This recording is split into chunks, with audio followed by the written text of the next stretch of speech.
Afternoon, everybody. Welcome to our first demonstration video together for our drawing class. I'm going to do a demonstration about contour line drawing. That's where we're going to start our projects together this semester. First thing I want to talk about, though, is our tools. The school gave us a little kit that contained different tools, different charcoals, pencils, and such. Tools are very important, and or your pencil obviously is going to be a very important tool to get started with. I like to sharpen my pencil in a certain fashion. I'll talk about why, but yeah, instead of just using the pencils that I've got included in our kit are extra soft leaded pencils. So I like to use that one because you have a good range of values. You can get some real dark darks and then back off on the pressure of your pencil and get some real soft, nice, light values as well. Due to the fact that they're such a soft leaded pencil, I try to avoid using just the little handheld or pencil sharpeners because it doesn't expose enough of the lead to use your pencil, your tool, most efficiently. So the first thing we're going to do today is I'm going to demonstrate to you how I sharpen a pencil. I don't know if any of you ever saw the movie The Titanic, but during that film, Leonardo DiCaprio, when he's in that famous scene drawing his lady friend there with her little necklace on and nothing else, sharpened his pencil with a knife. So basically, you're going to be taking your X-Acto knife, which you should have gotten X-Acto knife in your kit. Take your pencil, start back about 1.5 inches back, and just carefully start whittling away the wood around the lead. So we want to try to be careful, especially when you start getting down close to the lead. Be ginger, don't put a lot of pressure, try to keep your motion nice and steady, soft, and just carefully carve away the wood. You'll start seeing the lead exposed, and at that point start being a little more careful with exposing that lead.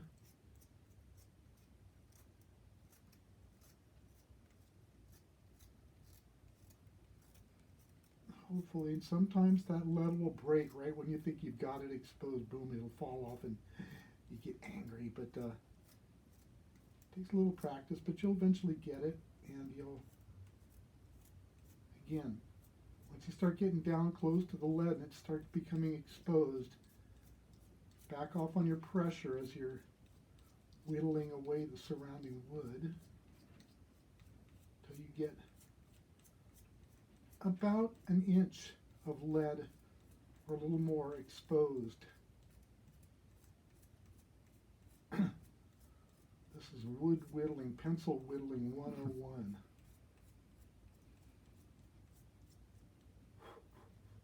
So you should eventually get your pencil to where your lead is exposed.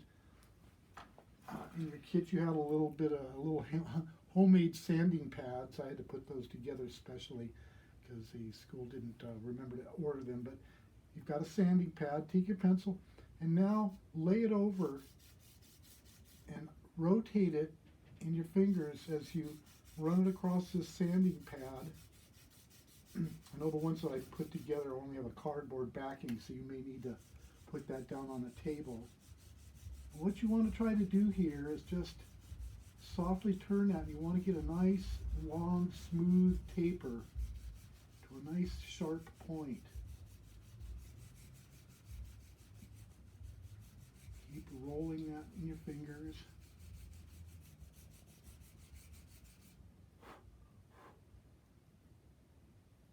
Beginning to get a nice taper there. If we were meeting in the classroom twice a week, first thing I ask you is go over to the trash can there and sharpen your pencils. Get your tools nice and sharp so that you can work with a combination of, again, very fine lines. When we start building our drawings, we're going to start doing like what I call a ghost drawing, very, very light construction lines that you'll ultimately either work over the top of or erase once you kind of start developing your drawing into a more finished state.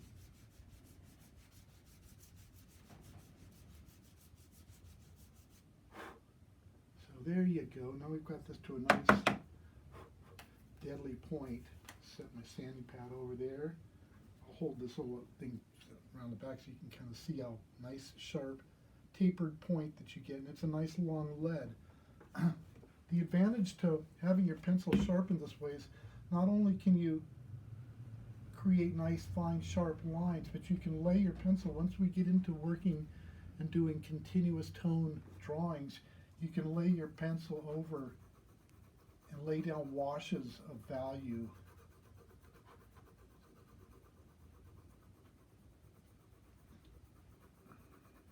And depending on how much pressure you put down,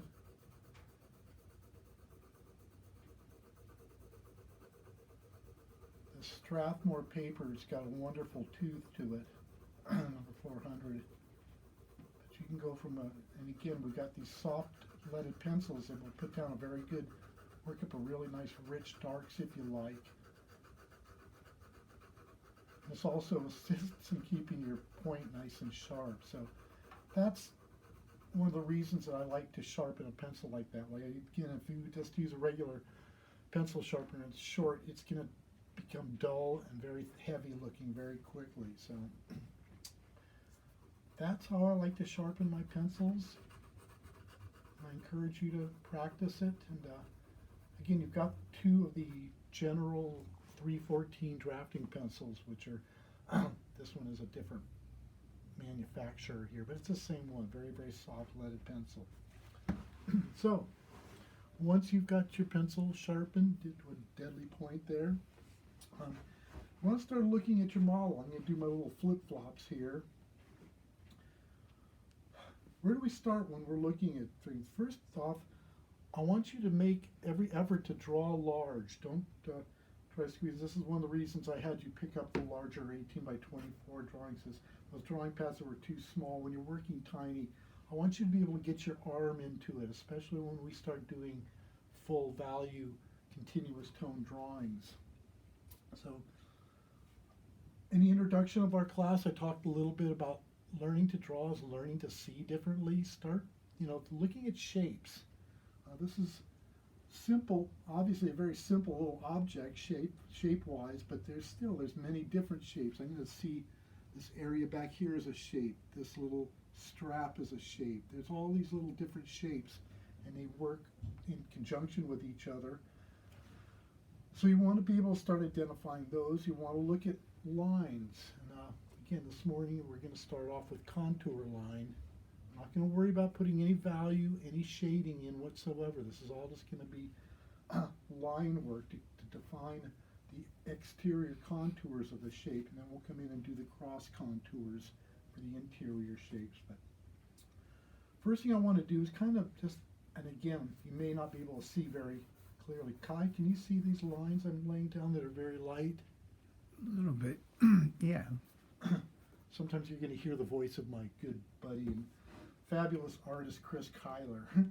Kai and I used to have a studio together down in Los Angeles, and he got wise and finally escaped LA and lives up here now, and I get to use him as my cameraman. So I'm going to try to figure out areas that I kind of define. Okay, I want to occupy this space down to this space. So the very tail edge of this will be up here, and the very leading edge down here. So that gives me kind of a parameters of how big I'm going to draw these these flip-flops.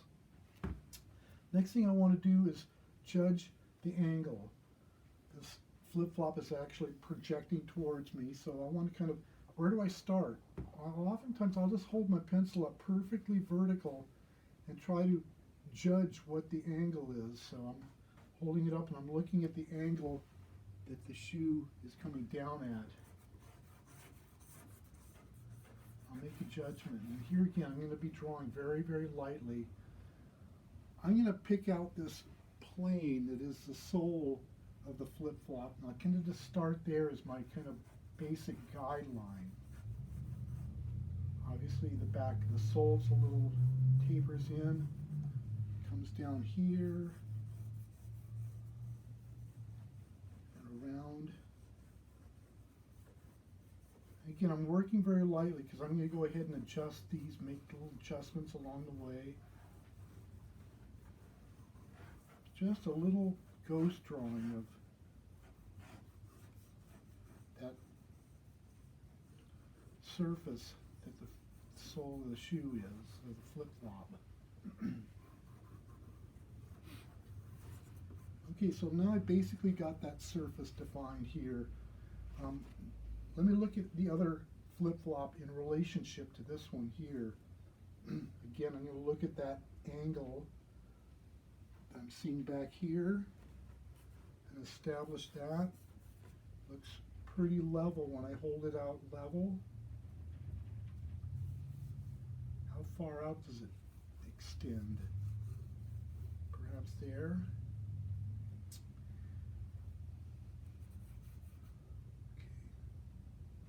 Okay.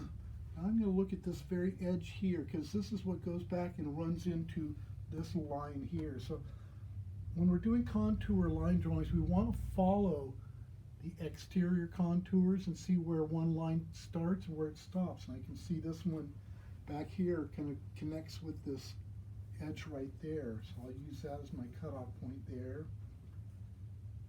And it comes back around.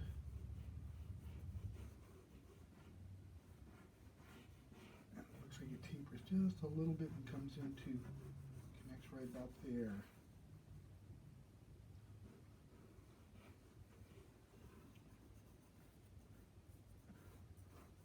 Make a little more of an adjustment back here. I'm looking at the shape. So, okay, now I'm going to define the thickness of the sole of this little flip-flop. Comes down, tapers up a little bit, and then comes down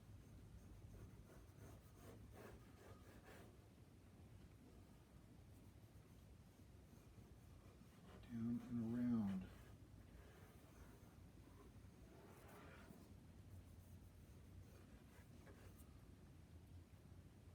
Let me define the same thickness of the flip-flop that's behind it.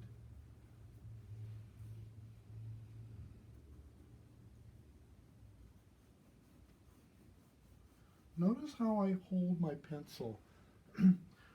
We grow up used to holding our writing tools like this, like we're used to writing. Try to hold your pencil a little looser. Get your whole arm into it. I want you to try to encourage you to start, getting loosen up a little bit. Get your whole body loosened up so you can go kind of float across that surface with your tool as you work.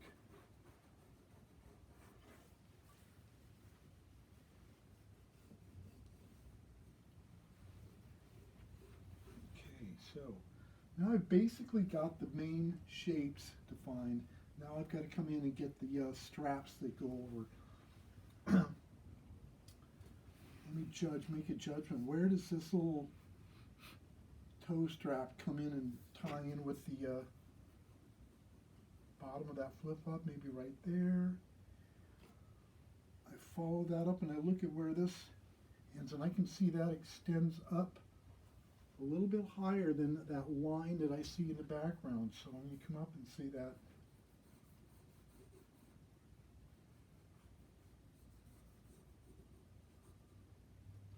looking at this shape right there, comes down and ties in.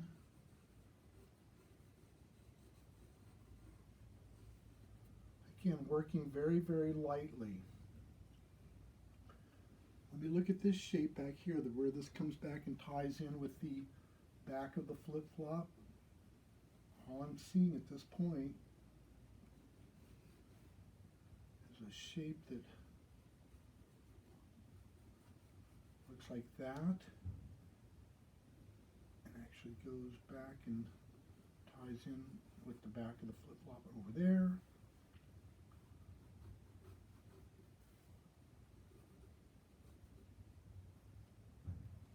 I'm going to look at this shape right here.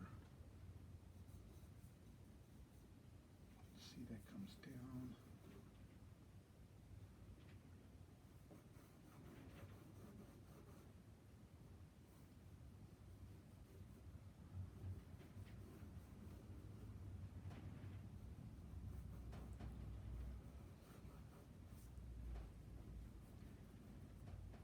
I'm talking about making adjustments. As I look at this and I look at the overall shoe, I see that this one looks a little longer. I may have this a little bit too tall by comparison. So that means I'm going to go ahead and shorten this initial shape just a little bit. We're always going to be making little adjustments as we move along. That's why I like to work so lightly at first.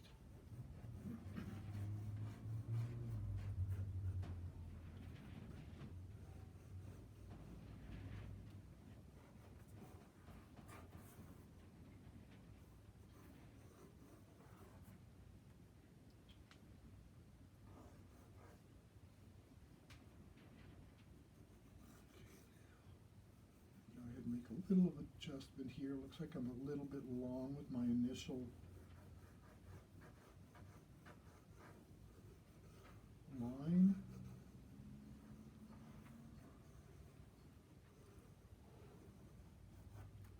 Okay, I feel pretty good about that. Now let's go back here and look at what's going on here in the background. So if I follow this line around here and I see that it kind of ties in with this line right about here.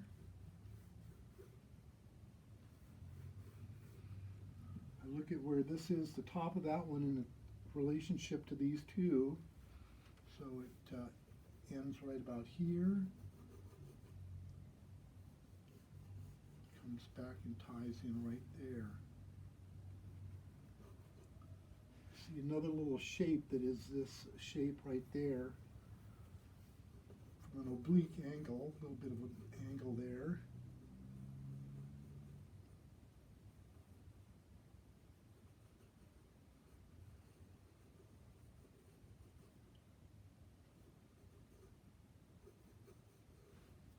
And then I follow that line back around.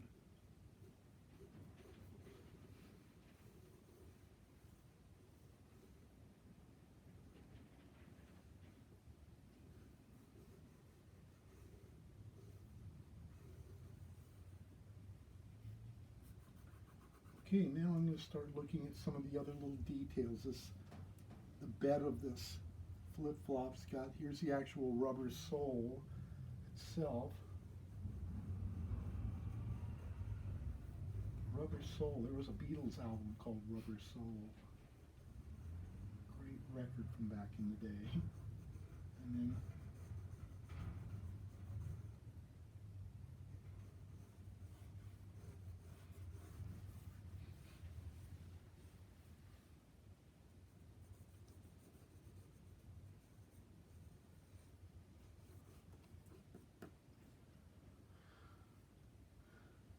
okay.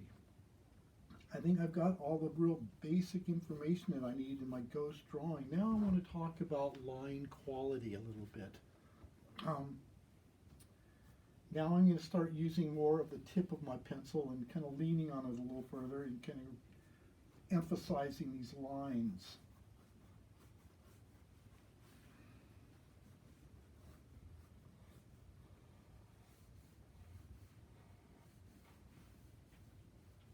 Does it have to be an absolute continuous line? No, I kind of like to build mine along and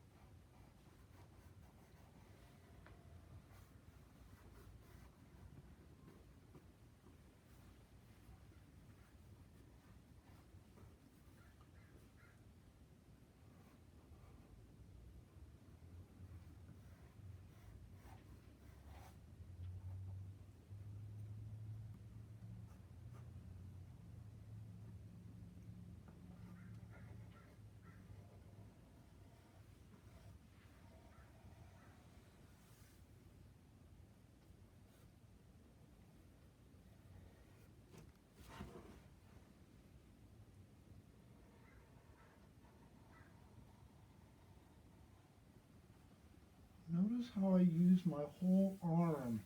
Try to get your whole arm into action. This is another reason I like to draw a little bit larger. Because again, it kind of forces you to get your whole Draw from the shoulder. I'm a big fan of a painter by the name of Edgar Payne. I read his book about painting and composition, and this guy was from the 1920s, back in the early turn of the 20th century. That's going to sound sexist today, but we go out and paint outdoors. It says, "Be like a man and paint from the shoulder," which again sounds kind of sexist in this day and age, but at the same time, I get what he's talking about. It's getting your whole arm into the motion and movement. So let me follow on this. This sole here runs into this shape. So I'm going to go ahead and indicate those lines.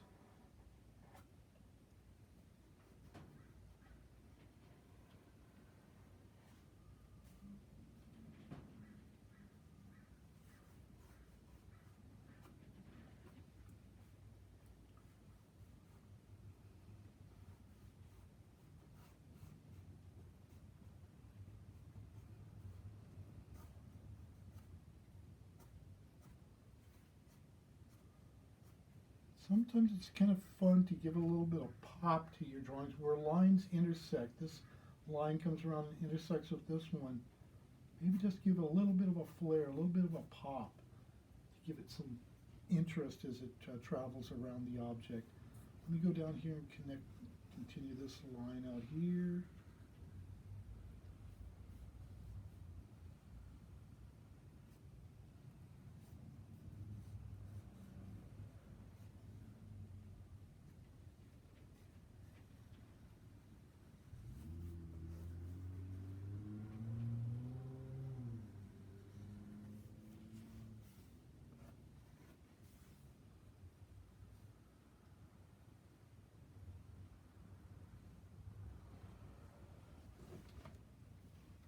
You are allowed to make corrections.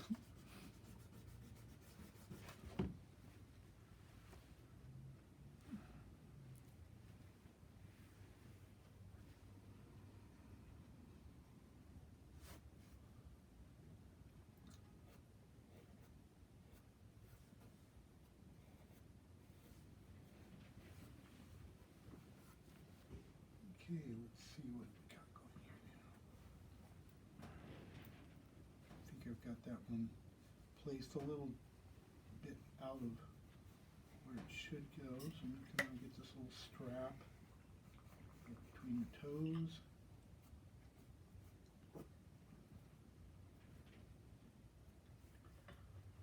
Let's follow that shape up and around. Up and around, and ties back in with the edge of the flip-flop there.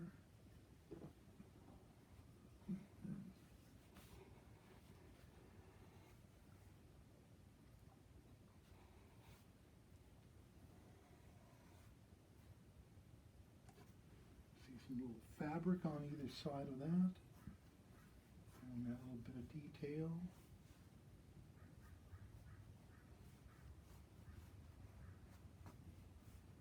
Maybe some little indications of some stitching.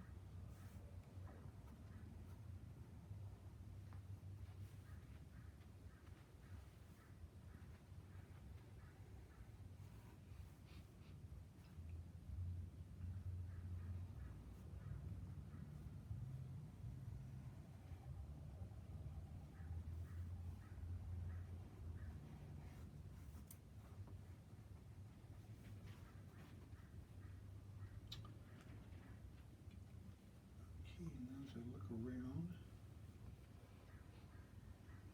what other little details can I find to kind of describe this? It's actually kind of a cork bed with a nice leather sole. So I'm going to go ahead and indicate the thickness of the leather that's down in the sole of that flip-flop.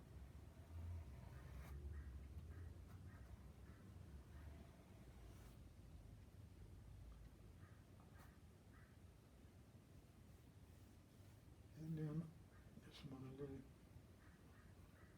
details that are extruded on this rubber sole that I'm going to see some little shapes that are impressed into that sole. As I look, I see in, there's some little, would be tread marks, tread indications of the tread of the sole of the shoe here and there.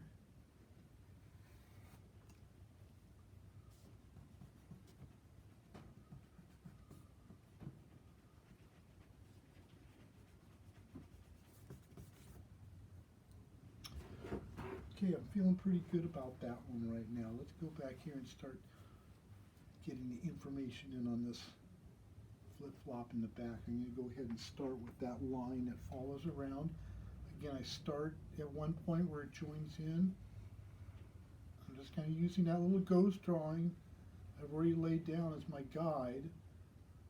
Stops, I see a little bit of a negative space back here.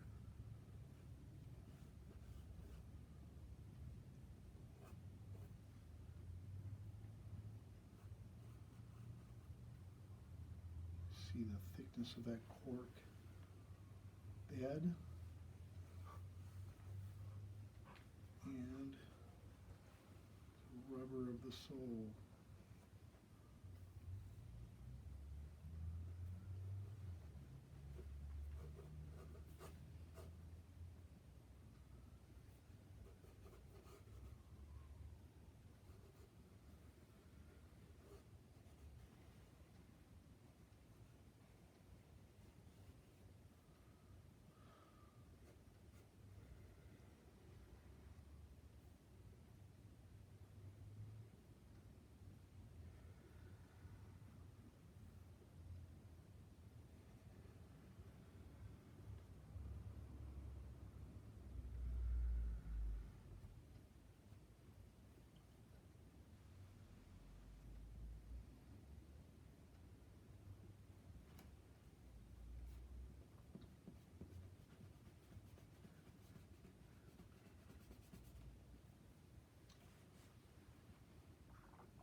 I think that about covers all the information that I see.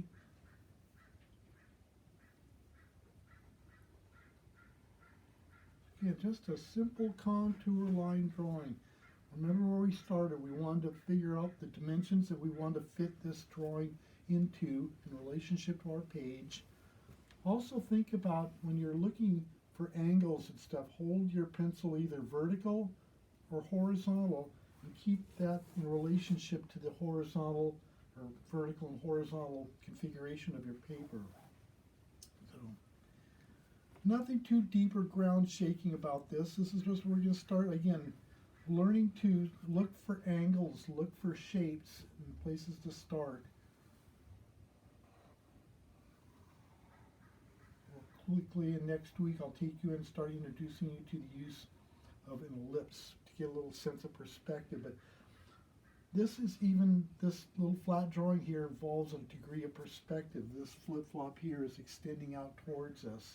So we determine that by these different angles. So once you've decided where you're going to fit your drawing in, then look to where the angle is. That, again, is going to give it that sense of projection coming out at you. So with that, I'm going to go ahead and I may play around with this a little more on my own, but I think that I've got all the basic contour line information down. Again, this is what's called the exterior contour line. Some artists, some instructors will have you just go around and draw just that outline first. I prefer to start looking at the shapes, getting the planes down that you can identify and simply block it in, and then come back in and refine your drawing once you've got that ghost drawing laid down. All that information where all these different contour lines go. So with that, I'm gonna end this demonstration, and we're all gonna pick up our pencils. You will be drawing from a shoe of your choice from your house. I encourage you to get something simple. Don't get anything with a lot of laces and stuff. We can get more complex later in the semester, but start off with something simple and just try to do a drawing that relates to the two objects. I like you to work with two different shoes if possible, so you can see how one object relates to the other one and the proportions are correct. So with that, I'm going to go ahead and join you back in class. I'll see you over there.